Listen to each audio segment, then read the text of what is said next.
What if I told you that a single bullet fired in a distant city would send me and millions like me into the most horrific war humanity had ever seen? I'm an English soldier, and I was there in the trenches of the Great War. It's 1914, and I'm a 22-year-old factory worker from Manchester when everything changes.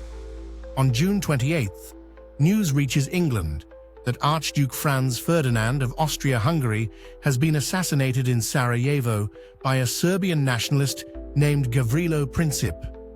At first, it seems like another political squabble in the Balkans, thousands of miles away from my daily concerns.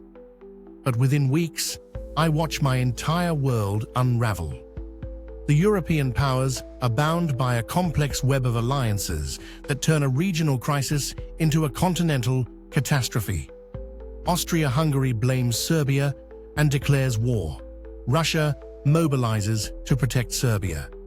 Germany, allied with Austria-Hungary, declares war on Russia and France. When Germany invades neutral Belgium to attack France, Britain honors its treaty obligations and enters the conflict on August 4, 1914. The recruiting posters appear everywhere in my neighborhood.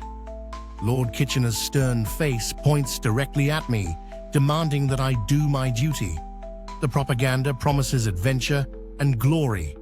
They tell us the war will be over by Christmas. My mates and I, caught up in patriotic fervor and youthful naivety, queue up at the recruitment office. We don't want to miss the action. By September, I'm in uniform, receiving basic training.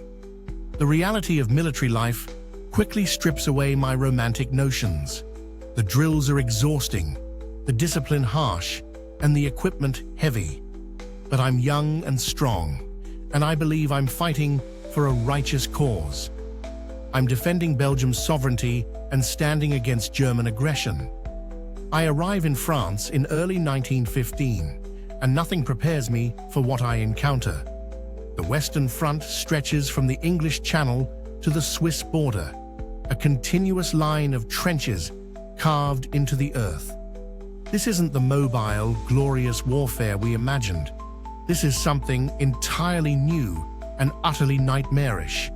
The trenches become my home, if you can call them that. Their narrow ditches, often waterlogged and infested with rats the size of cats.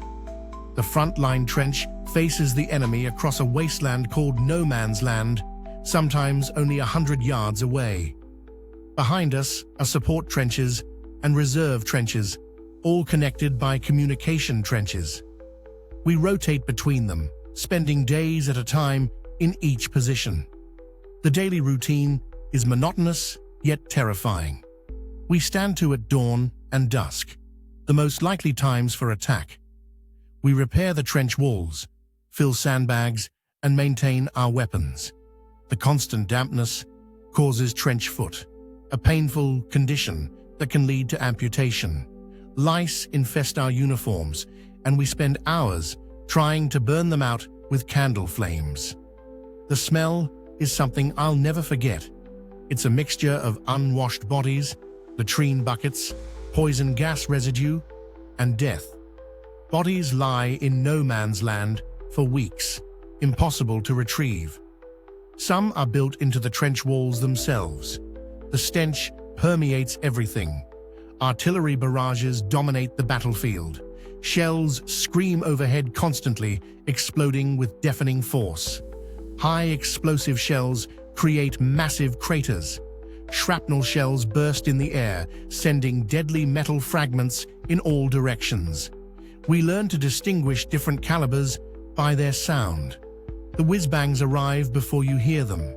The heavy shells give you a few seconds of warning, a howling approach that makes your stomach clench. I witnessed my first gas attack in spring 1915. A greenish-yellow cloud drifts toward our lines, released from German cylinders. Men scramble for their gas masks, but some are too slow. They choke and drown in their own fluids, their faces turning blue.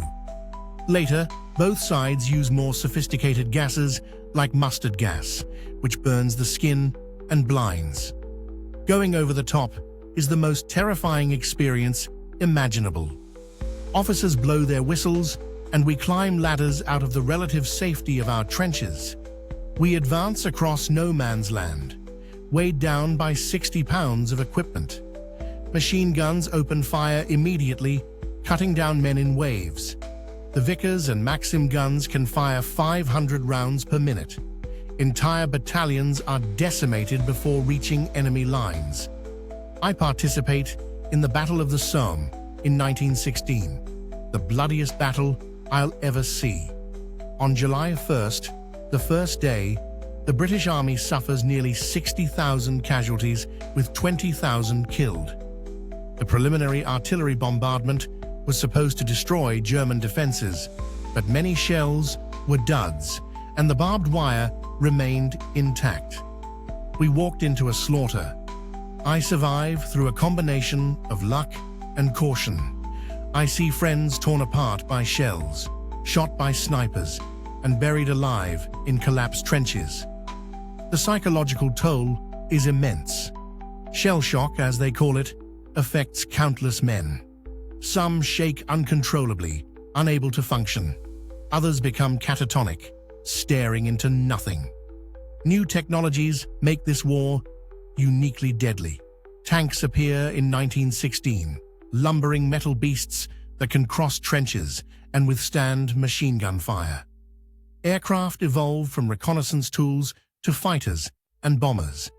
Submarines threaten supply lines. The scale of industrial warfare is unprecedented. By 1917, the war has ground into a stalemate.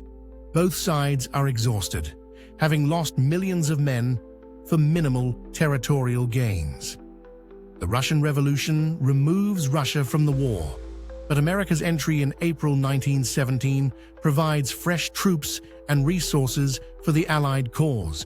The German Spring Offensive of 1918 nearly breaks through our lines.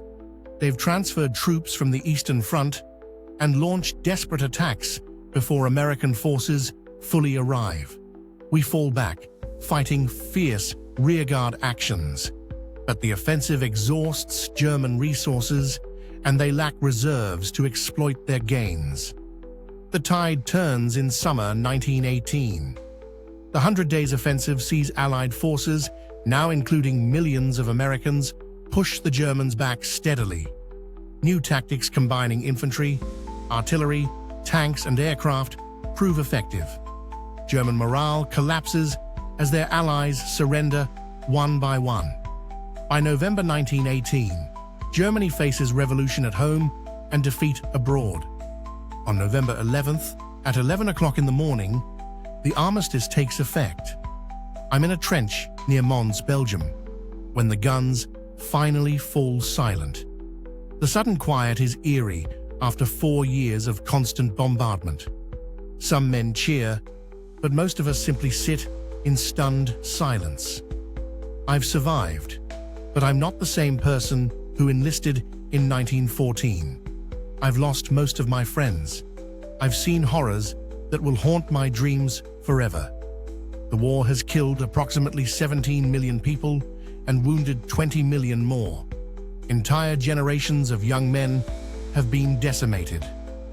The Treaty of Versailles in 1919 formally ends the war, imposing harsh terms on Germany that will breed resentment and contribute to another catastrophic conflict 20 years later.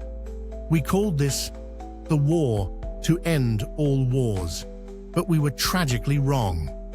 As I return home to Manchester, I wonder if anyone who wasn't there can truly understand what we endured. The Great War has reshaped the world, toppling empires and redrawing maps. It introduced industrial-scale killing and demonstrated humanity's capacity for destruction. Standing here today, I can only hope that future generations learn from our sacrifice and never repeat our mistakes. Thanks for watching. Passionate about history? Join our growing community of history lovers by subscribing today.